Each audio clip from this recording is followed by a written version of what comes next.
Naama and Jordan just told me that everybody made fun of me last week for how I open all of our gatherings with love, from a place of love, which I find really, really hilarious because all the time when I come, I'm just like, doesn't everybody get tired of listening to me do this each week? So it's so nice to hear that this was a collective joke that we can all make. So I'm going to be very glad to say hi and good morning to everybody, and remind us how we gather. I hope some new faces are here. If you are a new face, please wave and say hi. I'm so glad that you showed up this morning. And I am so excited to be doing our Ogen learning with Naama. I hated that I missed last week, and I am very, very glad to be back. And these next 30 minutes are just going to be our chance to pause and get settled for this week, which is a big week. It ends with the holiday of Shavuot, which really, like, I know we've all been building and counting toward, but like it feels like it's right here. Especially because there's cheesecake at the end of that story for me, at least in my house. That's definitely a priority. So Naama, I'm so glad to be learning with you, with your beautiful teaching style that interweaves the psychological with the spiritual and the feminine. And I just want to make sure that everybody knows, if you're new to Naama's teaching, don't be worried if you hear any Hebrew mentioned, because everything will come into translation and understanding. But the beauty of the Hebrew is a piece of what elevates our learning together. Many of us are not native Hebrew speakers, and so have no fear, it will all come together. And as a learning community, let's all chip in and help to offer explanations in the chat, or ask if there's a question that you need some more explanation for. Please, please do that.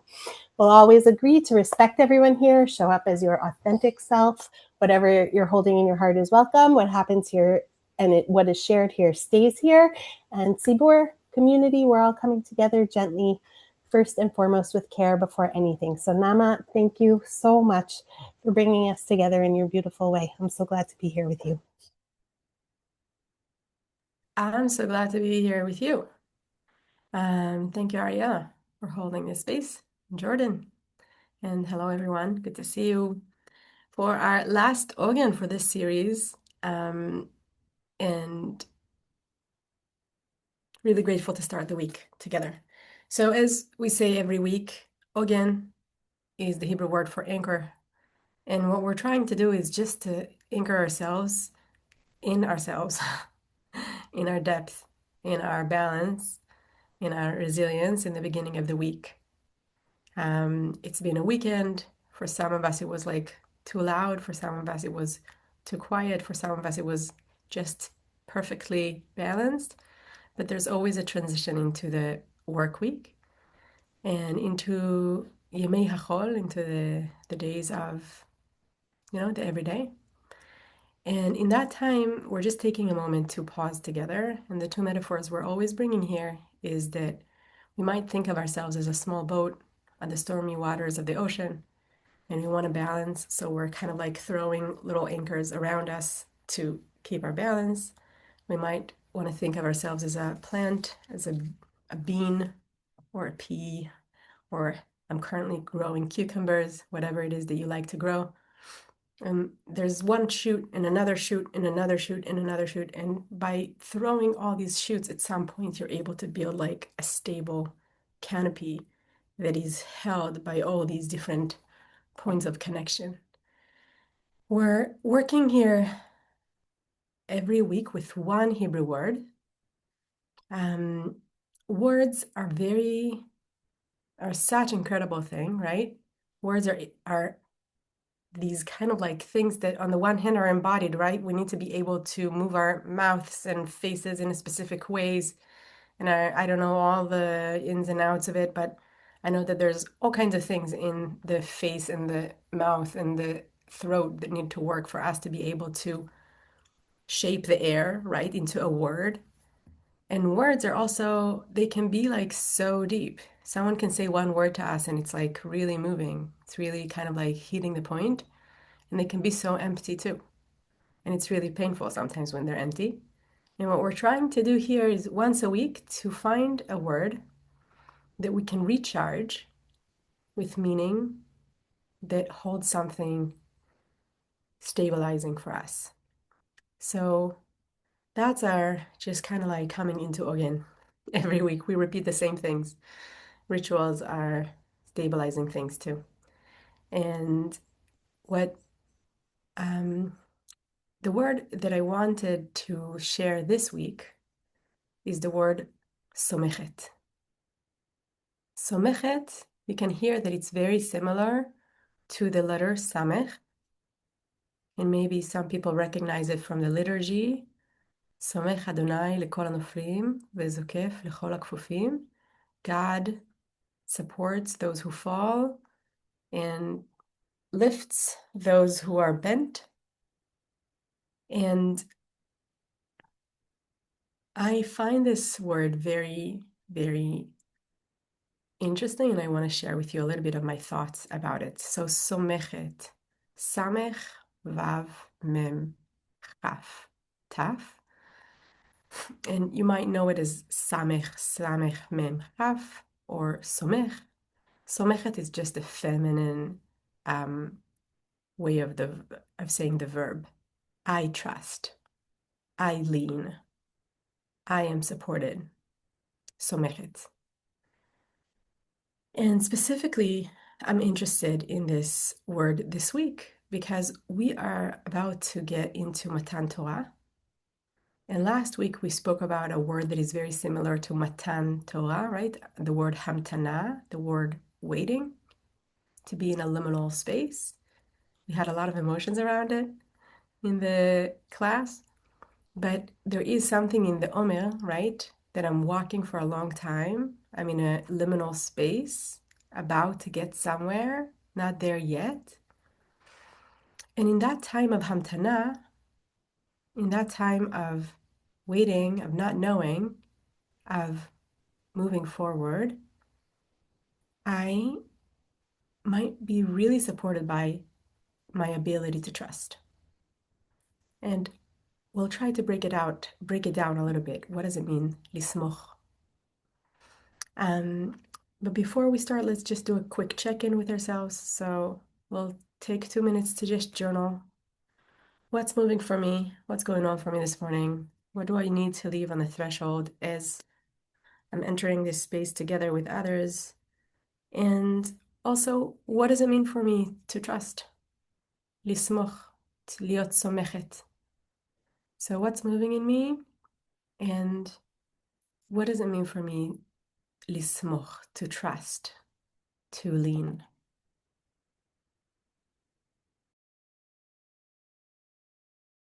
I'll call you back in about 2 minutes.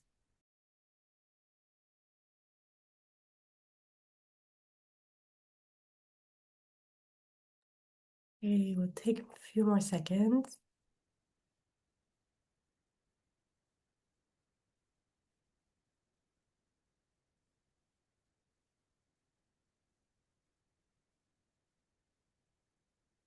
And if you want to share with us in the chat what is going on for you, or what is lismoch for you, then we would love to see it.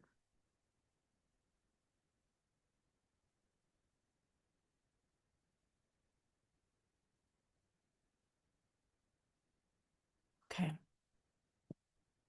So keep populating. I'm gonna move on and we're gonna go back and forth with the chat.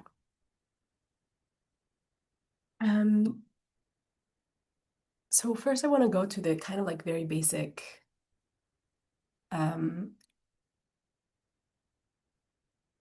shape of lismoch.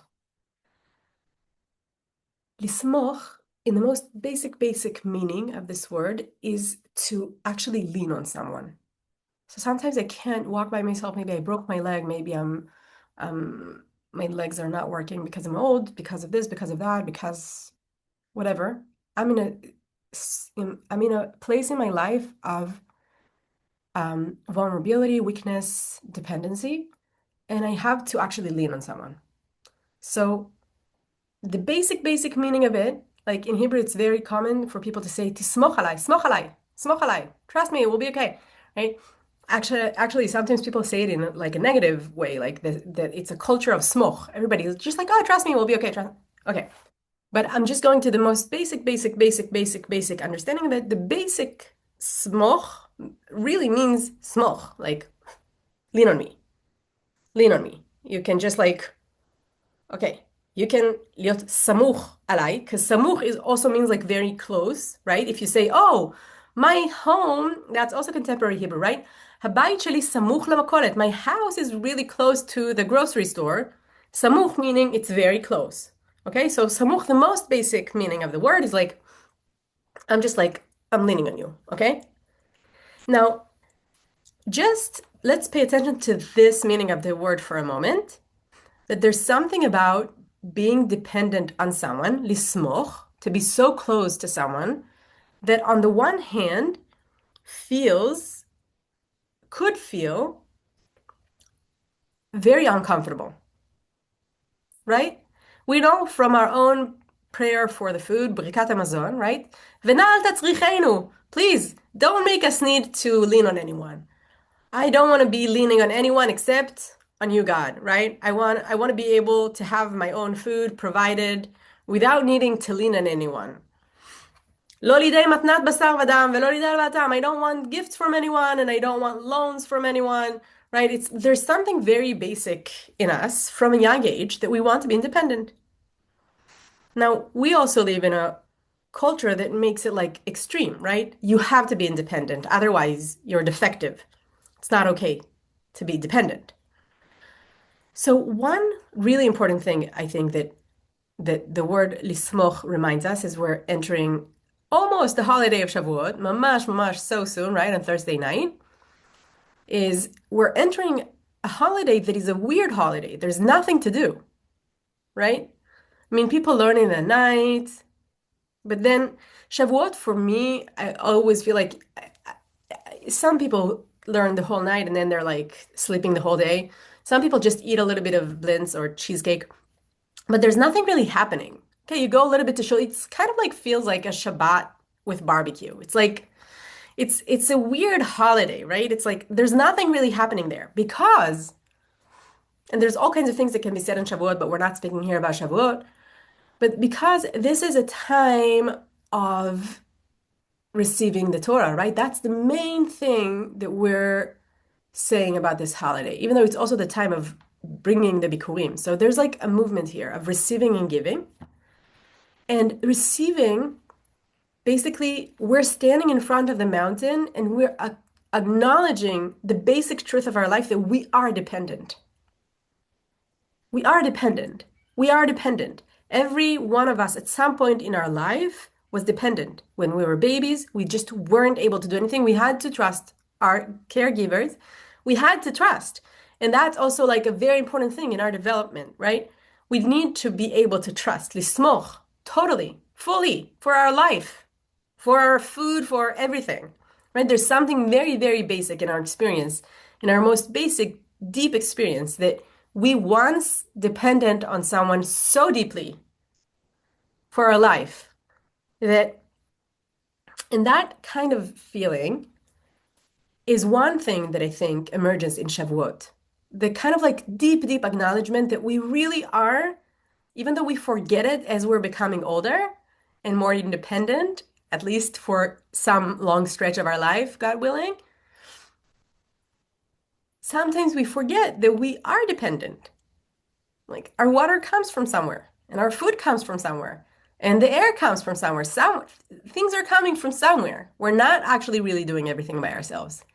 And our Torah, our culture, the ways we live life, right, come from somewhere. And we're standing in front of the mountain with awe. And one thing that we do with Lesmoch is we remember that we are dependent. We are dependent. This is the truth of life, that we're dependent. So that's one thing I think that the word Lismoch is bringing for us. And that there is dignity in dependence. To remember that everybody is dependent. And what will it do to us as a society to know that everybody is dependent? That we are dependent on each other. We're not independent all the time. We need help.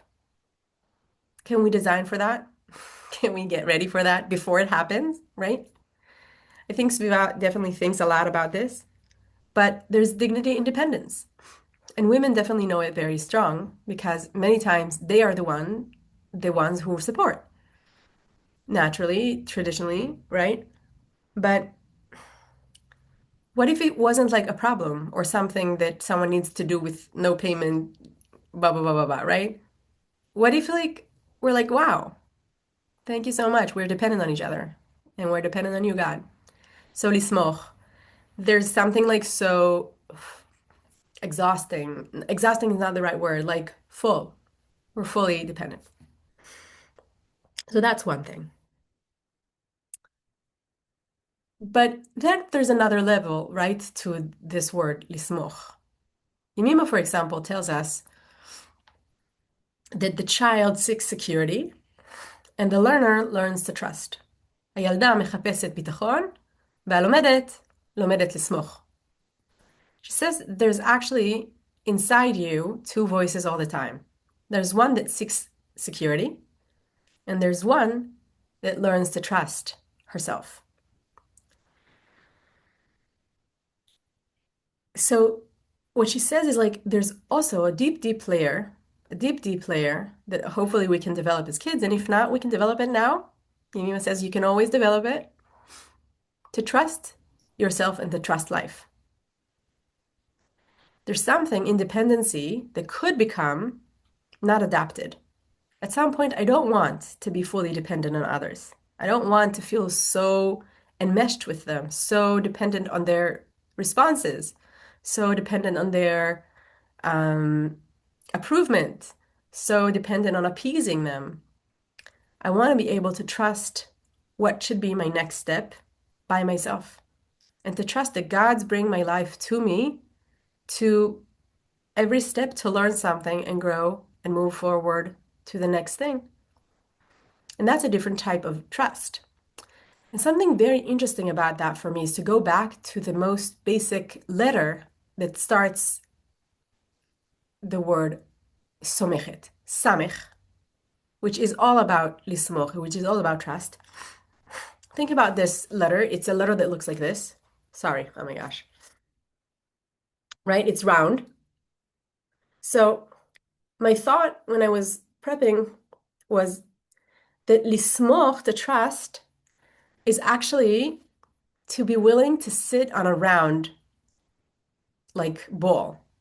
Meaning, I'm not in the position of the kid, of the child that wants security and therefore is wanting to just forcefully hold to something and therefore is kind of like feeling so dependent on other things because the child feels like she really needs to hold really, really strong to be safe. On the contrary, if I trust, I'm kind of like sitting on a ball and I'm all the time trusting myself that I'll be able to balance myself back. I all the time trust myself that I'll be able to balance myself back. And I think this is probably true about the Samech because we're learning in a different place in the book of creation, which we mentioned here many times, that Sivan, the time of receiving the Torah, is connected to the quality of walking. And you know that walking, think about the times where we learn to walk as young kids. It's totally an art of balance. To walk, you have to all the time trust yourself that you'll be able to put the next foot before the other foot, and the next foot, and the next foot. And when you start doing it, you're falling many times, and at some point you become really good at it, and then you walk and you think, oh yeah, I just walk. No one thinks about walking anymore. But like, we might want this week, as we're thinking about lismoch, to kind of like rethink our trust in our feet when we walk. We can really feel it. We can really feel it in an embodied way. Of course, there's trust also in our emotions and there's trust in other levels of our life. But I think if you want, you can just even pay attention to your own trust in your ability to walk. We don't always have that trust, right? Because sometimes we can't walk so well. But our ability to be walking, our ability to balance back, our ability to be on that round thing and know that we'll be able to come back to center. That we don't have to fully depend. We don't want to fully go to dependency. We don't want to fully go to I'm only by myself and I don't need anyone. I'm kind of like balancing back and forth in the middle. That's the somechet. The somechet is a very active kind of like movement of gently balancing back and forth to the place where I'm like, okay, this is the next step I'm taking. Okay, this is the next step I'm taking. Okay, this is the next step I'm taking. And in that place, I'm like, I'm part of something big, but I'm also able to trust that I'll know how to move forward. I'm here to receive from God because I know I'm not able to do everything by myself, but I am able to take one more step forward. And God and me are in this kind of relationship. And I'm standing also with other people around the mountain. Surrounding the mountain, maybe we can think about it as like this big circle around the mountain. And I'm walking with this circle of people and balancing myself with them too. So the somechet, um, I think, again, on the one hand, is like to really remember we are dependent on God, on each other, on the elements. And also, we are able to balance back. We are able to make our steps. They might be small, they might be big, but we are able to make our steps to balance our two little feet, um, and take one step after the other. Um, so, um, yeah. So these are just a few thoughts about this word somechet, as we're coming close to this big day of cheesecakes. And for those eating dairy, I'm not part of you. Um, but for those who are waiting for whatever food it is that is customary for you, and also just to maybe take a moment on Shavuot to pay attention. This is a day, this is a portal, um, to pay attention to that theme that we are receiving Torah, meaning we are in the receiving end of this big thing. And we were chosen to receive this big thing and we can hold it. And these are the two sides of like the somechet. Someone trusts us. We trust someone. And this is a muscle to learn our whole life, to trust ourselves, to trust life. Um, so yeah, Bezrat Hashem. Would love to hear kind of like one thing that most speaks to you that you want to take for the week so that Ariella can make our bumper stickers. So if you can just put it in the chat, like, what's one thing that you take from this word, somechet?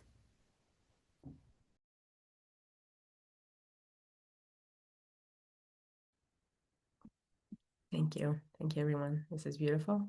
Ariella, you can unpin me. I'm going to invite everybody to join us. We are doing an experiment this week. Rabbanit Aliza, Rabbanit Dalia, and our amazing Naama are hosting another WhatsApp group just for this week leading up to Shavuot for these next couple of days, where we are, each one of them is sharing a little bit of Torah, and then in the theme that I think colors everything that is SVIVAH from Aliza's perspective. She's amazing in how she approaches teaching and her teaching, where each one of us was gifted a piece of the Torah when we were all of our souls were standing at Sinai. And that if we ever hope, it's such an amazing thing to hear a teacher who I personally respect so much think about teaching this way, that Aliza just holds this idea so dear that if each one of us, each one of our souls was gifted a little piece of Torah, a unique and individual to us piece of Torah at Sinai, then if someone wants or hopes or aspires to understand Torah in its entirety, they have to literally go around to every single soul and welcome that teaching, so that each one of us holds a little bit of Torah that is unique to us, and that if we want to understand Torah, we have to make space to learn from each other. So I love that that's how she approaches teaching.